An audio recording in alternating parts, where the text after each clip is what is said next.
వద్దురా వద్దురా అంటే వాళ్ళు చెప్పిన 6 హామీలు కంపల్సరీ వస్తాయని నమ్మి ఓట్లు గుద్దారు. ఇప్పుడు ఏమైంది, హైదరాబాద్ లో 550 కుటుంబాలు రోడ్డు మీదకి వచ్చే పరిస్థితికి వచ్చింది. అప్పుడు మా ఓడిగా ఫ్రీ కరెంట్ ఇవ్వగానే నీకు తోపు, నీరును ఎదిరించడం ఇంకెవరు లేరు అని అన్నారు. ఆ తర్వాత మళ్ళీ ఫ్రీ బస్ అనుకున్నారు కదా, ఫస్ట్ ఇచ్చింది ఫ్రీ బస్ ఇవ్వగానే అందరూ నువ్వు తోపయ్యా అన్నారు. ఇప్పుడు ఆ పర్సన్ ని బండ బూతులు తిడుతున్నారు ప్రతి ఒక్కరు. అసలు ఒక స్టాచ్యూకి 5,000 కోట్లు పెట్టాల్సిన అవసరం ఏముంది? అది కాకుండా మహానుభావుడుదా అంటే గాంధీ స్టాచ్యూవా? అవసరం ఏముంది? గల్లీకి ఒక విగ్రహం ఉంది గాంధీది, మళ్ళీ ఇంకోటి కొత్తది ఎందుకు నాకు అర్థం కాదు. మళ్ళీ అది కూడా 550 కుటుంబాలను ఖాళీ చేయించి ఆ భూ సేకరించి అక్కడ కడతారంట. సరే వీటన్నిటికీ ఫండ్స్ ఉన్నాయంటే లేవు, అది అప్పు తీసుకొచ్చి. అంటే 5,000 కోట్లు పోయి స్టాచ్యూకే కాదు, ఆ హుస్సేన్ సాగర్ చుట్టుపక్కల మొత్తం డెవలప్మెంట్ చేయడానికి అందులో ఫస్ట్ ఫేజ్ గా కొద్ది అమౌంట్ అయితే రిలీజ్ అయింది. దాని ద్వారా దాని పనులు స్టార్ట్ అవుతున్నాయి. అయితే ఈ వీడియోలో మనం దీని గురించి చాలా పూర్తిగా మాట్లాడుకుందాం. వీడియోని లాస్ట్ వరకు చూడండి. సో లాస్ట్ వరకు చూసినట్టయితే నేను చెప్పేది ప్రతి ఒక్కటి అర్థమవుతుంది. అయితే ఇంకా వీడియోలోకి వెళ్ళిపోతే, మీరు ఆల్రెడీ చాలా న్యూస్ ఛానల్స్ లో చూసే ఉంటారు, ఒక్క విగ్రహాన్ని కట్టడానికి 5,000 కోట్లు తగలెడుతున్నారని. ఇక్కడ స్టూడెంట్స్ కి స్కాలర్షిప్ అమౌంట్ కాలేజెస్ కి ఇవ్వడానికి మనీ లేవు, కానీ ఒక విగ్రహానికి మాత్రం 5,000 కోట్లు ఉన్నాయి. అయితే ఇక్కడ కథ వేరే ఉంది. ఆ విగ్రహాన్ని కట్టడానికి ఖర్చు ఎంతైతే ఉందో, అట్లాగే ఆ హుస్సేన్ సాగర్ చుట్టూ డెవలప్ చేయడానికి, రీకన్స్ట్రక్ట్ చేయడానికి మొత్తం ఖర్చు ఎంత అయితే అవుతుందో, ఈ 5,000 కోట్లు ప్రభుత్వం దగ్గర లేవు. ఏషియన్ బ్యాంక్ దగ్గర నుంచి అక్షరాల 4,100 కోట్లు అయితే ఈ తెలంగాణ గవర్నమెంట్ కి హుస్సేన్ సాగర్ రీఎన్ఫోర్స్మెంట్ డెవలప్మెంట్ కోసం వచ్చిన మాట నిజమే. అందులో భాగంగానే ఫేజ్ 1 ఇప్పుడు స్టార్ట్ అయింది. అది అప్పు చేసి మరీ డెవలప్ చేయడం, అది కూడా మళ్ళీ 550 కుటుంబాలని రోడ్డు పైకి లాగి. అసలు ఈ డెవలప్మెంట్ ఫేజ్ 1 లో ఏం చేస్తారు? ఉస్మాన్ సాగర్ నుంచి అండ్ బాపు ఘాట్ వరకు, అలాగే హిమాయత్ సాగర్ నుంచి బాపు ఘాట్ వరకు మళ్ళీ టోటల్ 21 కిలోమీటర్స్ నదిని ప్రణాళికబద్ధంగా డెవలప్ చేస్తున్నారు. సో హెవీ రైన్స్ వచ్చినప్పుడు ఆ నది పొంగకుండా, వరదలు రాకుండా వాటి కోసం హెవీ వాల్స్ నిర్మించడం, 2 మీటర్స్ డిస్టెన్స్ అవి చేయడం, ఇవన్నీ ఈ ప్రాసెస్ మొత్తం ఈ ఫేజ్ 1 లో స్టార్ట్ అవుతుంది. మరియు ఇప్పుడు బాపు ఘాట్ దగ్గర ఎప్పుడైతే ఆ గాంధీ చనిపోయినాడో దాని తర్వాత ఆయన అస్థికలు ఇక్కడ నిమజ్జనం చేశారంట. ఆ నిమజ్జనం చేసిన చోట ఇప్పుడు బాగా చేసి మొత్తం ఒక స్టాచ్యూ పెట్టి రీడెవలప్మెంట్ చేయాలన్నది వీళ్ళ కోరికంట. రీడెవలప్మెంట్ కదా, మొత్తం డెవలప్ చేయాలని వాళ్ళ కోరికంట. దీనికోసం యూనియన్ డిఫెన్స్ మినిస్ట్రీ నుంచి 98.9 acres రేవంత్ రెడ్డి గవర్నమెంట్ అయితే అడిగిరంట. అయితే ఈ 5,000 కోట్లు అనేది కేవలం ఆ ఒక్క విగ్రహానికి కాదు, ఇలా చాలా డబ్బులు తినేస్తారులేండి. అది పక్కన పెట్టినట్టయితే కూడా రివర్ ఉన్న ఏరియాస్ ని డెవలప్ చేసి, మళ్ళీ ఫ్లడ్స్ అవి వచ్చినప్పుడు ఎక్కువ ప్రమాదం జరగకుండా, మళ్ళీ ఆ రివర్ పొంగకుండా వాల్స్ అవి నిర్మించడం, ఇక మళ్ళీ ఈ స్టాచ్యూ పేరుతో అక్కడ ఒక మ్యూజియం కట్టాలంట, ఎకో ఫ్రెండ్లీ పార్క్ కట్టాలంట, ఇంకా చాలా ప్లాన్ చేస్తున్నారంట ఈ సాకుతోని. సో వీటిన్నిటికి అయ్యే ఖర్చు ఈ సుమారు 5,000 కోట్లు ఫేజ్ 1 భాగంగా. అయితే ఇండియాలో ఇలాంటి ప్రాజెక్ట్స్ అవి జరుగుతున్నప్పుడు పీపుల్స్ దగ్గర నుంచి ల్యాండ్ తీసుకుంటారు కదా. అయితే మన ఇండియాలో ఒక లా ఉంది, అదేంటంటే ల్యాండ్ అసెస్మెంట్ అయితే చేయాలి. అంటే ఏం చేస్తారంటే ఈ రూల్ ప్రకారం, ఈ యాక్ట్ ప్రకారం ఏంటంటే, ప్రాజెక్ట్ స్టార్ట్ అయినప్పుడు ల్యాండ్ ఎవరి దగ్గర అయితే తీసుకుంటున్నారో, సపోజ్ ఒక 100 ఫ్యామిలీస్ ఉన్నాయనుకోండి, ఆ ల్యాండ్ మొత్తం సర్వే చేస్తారు. ఎంతమంది బతుకుతున్నారు, వాళ్ళ జీవన ఆధారం ఏంటి, పిల్లల చదువులు ఏంటి, వాళ్ళ ల్యాండ్ తీసుకెళ్ళిపోతే. అండ్ అలాగే ఫేర్ కాంపెన్సేషన్ కూడా ఉండాలి. ఆ ల్యాండ్కి ఎంతైతే వాల్యూ ఉంటుందో అంత వాల్యూ అమౌంట్, అండ్ అలాగే వాళ్ళకి ఉద్యోగాలు అవి చూసుకోవాలి. ఎందుకంటే ఎన్నో సంవత్సరాల నుంచి ఉంటున్న ఆ స్థలంని సడన్ గా వదిలేసి వెళ్ళిపోవాలంటే ఎవరి వల్ల అంత సాధ్యమవుతుంది చెప్పండి? ఒక స్థలం పోతే చాలా కోల్పోయినట్టే. కానీ December 16, 2025 Telangana government GO RT number 921 order ని పాస్ చేసింది. ఈ జీవో వల్ల ఈ మూసీ నది రీఎన్ఫోర్స్మెంట్ ఏదైతే ఉందో దీన్ని చట్టంలోని చాప్టర్ 2 ఇంకా 3 నుంచి ఎగ్జామ్ చేయడం జరిగింది. దీనివల్ల ఏమవుతుందంటే అక్కడ జరగాల్సిన ఏదైతే సర్వే ఇంకా ల్యాండ్ అసెస్మెంట్ ఏదైతే ఉందో అది జరగదు. అది అవసరం లేకుండానే మీరు ఇల్లు ఖాళీ చేసి వెళ్ళిపోయి మేము కూలగొట్టేస్తామన్న నోటీసులు జారీ చేయొచ్చు. సో ఇది ఇక్కడ మిస్ అయింది. అండ్ దీనికి తోడు ఇంకా ప్రాజెక్ట్ కి సంబంధించిన ఫైనల్ రిపోర్ట్ అనేది ఇంకా బయటకు రాలేదు.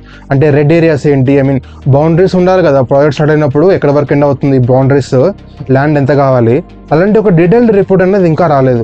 అలాంటి డీటెయిల్డ్ రిపోర్ట్ ఇంకా రాకముందుకే ఇళ్లలోకి వచ్చి ఇది రెడ్ జోన్ లో ఉంది, మీరు ఖాళీ చేయాలి, ఇక్కడ నుంచి వెళ్ళిపోండి అంటే ఎవరి వల్ల అవుతుంది చెప్పండి? సో అందుకని ఏవైతే కాలనీస్ అన్ని దెబ్బతింటున్నాయో అక్కడ ఉన్న కాలనీస్ అన్ని ఏకమయ్యి ఇక పోరాటం అయితే స్టార్ట్ చేసారు. మనం సోషల్ మీడియాలో చాలా చూస్తూనే ఉన్నాం కదా, ఎవరైతే ఇల్లులు పోతున్నాయో వాళ్ళు వచ్చి చెప్తా ఉన్నారు, అంటే గత 10 సంవత్సరాల నుంచి వాళ్ళు అక్కడే ఉంటున్నారని. ఈఎంఐలు ఇంకా పూర్తి అవ్వలేదంట, 13 సంవత్సరాల నుంచి కూడా కడుతూనే ఉన్నారు. ఇంకా 8 years ఎన్నో ఉన్నాయంట. ఈ లోపల ఖాళీ చేసి వెళ్ళిపోమంటే ఇప్పుడు లోన్ ఎవరు కడతాడు, ల్యాండ్ ఏం అవ్వాలి, మా పరిస్థితులు ఏంది? ఇంకా అలాంటి దగ్గరున్న ఏరియాస్ లో రిటైర్డ్ ఆఫీసర్స్ కానివ్వండి, చాలా అఫీషియల్స్, సింగిల్ పేరెంట్స్ చాలా మంది అక్కడ నివసిస్తున్నారు. ఇప్పుడు వాళ్ళందరూ బతుకులు ఏమవ్వాలి? అసలు ఇంతైనా గవర్నమెంట్ ఆలోచించదా? ఏమనంటే దేవాలయాలని కూలగొడతారు, రాత్రికి ఒక చిన్న గుడిని మాయం చేస్తారు వచ్చి బుల్డోజర్స్ తోని. అదే పోయి ఒక ఇల్లీగల్గా ఉన్న మసీదు ఏదైతే దర్గా ఉంటారు కదా, కట్టేసి పడేస్తారు కదా, దాన్ని తీరా అంటే చేత కాదు. ఎందుకంటే వీళ్ళ ఓట్ బ్యాంక్ని వీళ్ళు సాటిస్ఫై చేసుకోవాలి. హిందువులు ఏముంది, వాళ్ళు ఏం బీక్తారు, ఏం బీకలేరు కదా. మేము ఏం చేస్తాం, మూసుకొని కూర్చుంటాం అంతే, ఇంకా ఇంకేం చేయలేం. సరే, ఇంకా మెయిన్గా అసలు పాయింట్కి వద్దాం, ఫైనాన్షియల్ లాజిక్. అసలు చాలా అప్పులు అయిపోయినాయి అవి ఇవి అంటున్నారు స్టేట్ మొత్తం, ఈ ఫ్రీ బస్సుల వల్ల, ఫ్రీ ఎలక్ట్రిసిటీ వల్ల చాలా మిగిలిపోయినాయి. ఇంకా కాలేజెస్లో వాళ్ళలో స్కాలర్షిప్ అమౌంట్ ఇవ్వలేదు, అంతా జరుగుతుంది. అయితే ఇప్పుడు దీనికోసం అనేది 5,628 చిల్లర కోట్లు ఏమో ఖర్చు చేయబోతుంది. అందులో ఫేజ్ 1 భాగంగానే ఏషియన్ డెవలప్మెంట్ బ్యాంక్ నుంచి 4,100 కోట్లు తెచ్చుకుంది. మిగతా అమౌంట్ స్టేట్ గవర్నమెంట్ కలిపి ఈ ప్రాజెక్ట్ స్టార్ట్ చేస్తుంది. Okay, beautiful. మన స్టేట్ డెవలప్ అయితే దానికన్నా బెటర్ ఇంకేం ఉండదు. కానీ డెవలప్మెంట్ కోసం ఎన్నో సంవత్సరాల నుంచి అక్కడ బతుకుతున్న వాళ్ళు నాశనం అయిపోవాలంటే ఆ డెవలప్మెంట్ ఎవరికి కావాలి? అండ్ దట్టు అది కూడా ఈ 4,000 కోట్లు అప్పు తీసుకొని మళ్ళీ ఒకవైపు ఈ 5,000 కోట్ల ప్రాజెక్ట్ అని అంటున్నారు, ఇంకోవైపు మన తెలంగాణలో స్కాలర్షిప్ అమౌంట్ ఏవైతే ఉన్నాయో ఇంటర్లో కానివ్వండి, బీటెక్లో కానివ్వండి, ఎస్సీ ఎస్టీ బీసీలకు రావాల్సిన స్కాలర్షిప్ అమౌంట్ రావట్లా. దానివల్ల ఏంది, కాలేజీలో ఏం చేస్తారు, సర్టిఫికేట్లు ఇవ్వట్లేదు. ఎంతమంది చదువులేకపోయినా కూడా ఇంకొంతమంది సర్టిఫికేట్లు ఇవ్వలేదు. దీని నుంచి గొడవలు చాలా జరిగినాయి గతంలో, తెలిసే ఉంటుంది.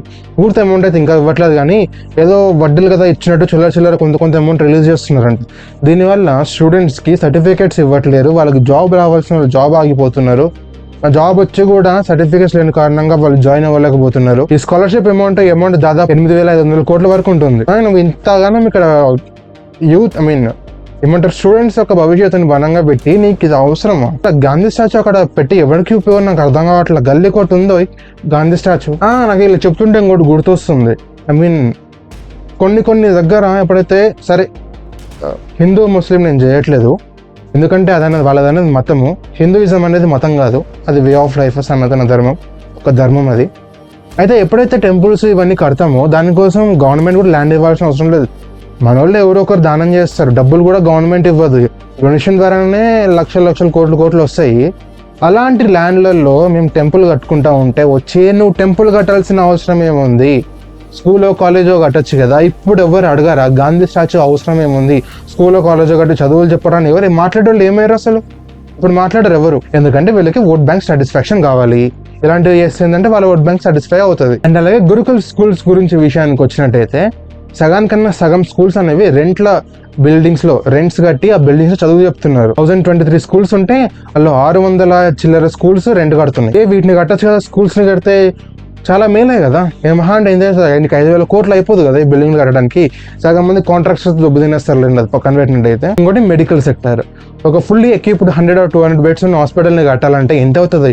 20 నుంచి 26 కోట్లు, మహా అంటే 30. సరే రౌండ్ ఫిగర్ 50 వేసుకున్నా కూడా అంత అవ్వదు అనుకోండి. రౌండ్ ఫిగర్ 50 కోట్లు వేసుకున్నా కూడా హాస్పిటల్ కట్టలేరా? మన తెలంగాణ స్టేట్లో మొత్తం ఎన్ని హాస్పిటల్ కట్టచ్చు? ఎంతమందికి ఉచితంగా వైద్యం దొరుకుతుంది? దీనివల్ల ఏమైనా ఉపయోగం ఉందా? నాకు ఏం అర్థం కావట్లా. దాని నుంచి ఇక పార్కులు అని చెప్పి ఎంట్రీ పాస్లో ఎంట్రీ అమౌంట్లు పెట్టి మళ్ళీ డబ్బులు దొబ్బడం తప్ప ఇంకేం లేదు. నువ్వు ఇచ్చిన 6 హామీలో ఏమొచ్చినాయి? 2 వచ్చినాయి అనుకుంటా. ఇది ఒకటి ఎలక్ట్రిసిటీ, ఇంకోటి ఫ్రీ బస్. అది చిటుకులో అయిపోయి పని కాబట్టి నువ్వు ఎలక్షన్ గెలవంగానే ఇచ్చేసినావు. ఎలక్ట్రిసిటీ కూడా కొన్ని మంత్స్ అది ఎక్కువేం కాలేదు కానీ కొన్ని మంత్స్ టైం తీసుకొని అందరికీ ఇచ్చేసావు, అయిపోయింది. మరి మిగతావి ఏమైనా? ఇంద్రమ్మ ఇల్లు అన్నావు, ఇంతవరకు వచ్చిందా? రాలేదు. అండ్ ఇంకా చాలా ఉన్నాయి. ఏంది ఇంకా ఏమేం చెప్పావు అబ్బాయి నువ్వు అసలు? గృహజ్యోతి అని ఏమేమో చెప్పావు కదా, జరగవు. డబ్బులు లేవు, ఎక్కడి నుంచి ఇస్తాడు? ఇవన్నీ చూస్తుంటే ఈ కాంగ్రెస్ ప్రభుత్వమే ఇక నెక్స్ట్ ఎలక్షన్లో మమ్మల్ని ఎవరు గెలిపికంటారా, మేమే దున్నుకొని మా భూమిని మేమే పాతేసుకుంటాము, ఏమంటారు గుంతని వాళ్ళే తవ్వుకున్నట్టుంది ఇది మొత్తం. వీళ్ళు నెక్స్ట్ ఎలక్షన్కి డౌటే ఇంకా. సో ఇది గైస్ ఈ వీడియో. మీ అభిప్రాయం ఏంటో చెప్పండి. ఈ స్టాచ్యూ కొనడానికి 550 కుటుంబాలు రోడ్డు పైన వాడేసి 5,000 కోట్లు ఖర్చు పెట్టి ఆ ఏరియాని, ఆ స్టాచ్యూని పెట్టడం అవసరమా? నాకు ఏం అర్థం కావట్లేదు. లేదా నేను తప్పుగా ఆలోచిస్తున్నానని మనకు తెలియదు. ఇక కింద కామెంట్ సెక్షన్లో మీ అభిప్రాయాలు అయితే చెప్పండి. అండ్ అంతే గైస్, ఈ వీడియోకి అయితే మళ్ళీ కలుద్దాం నెక్స్ట్ వీడియోలో.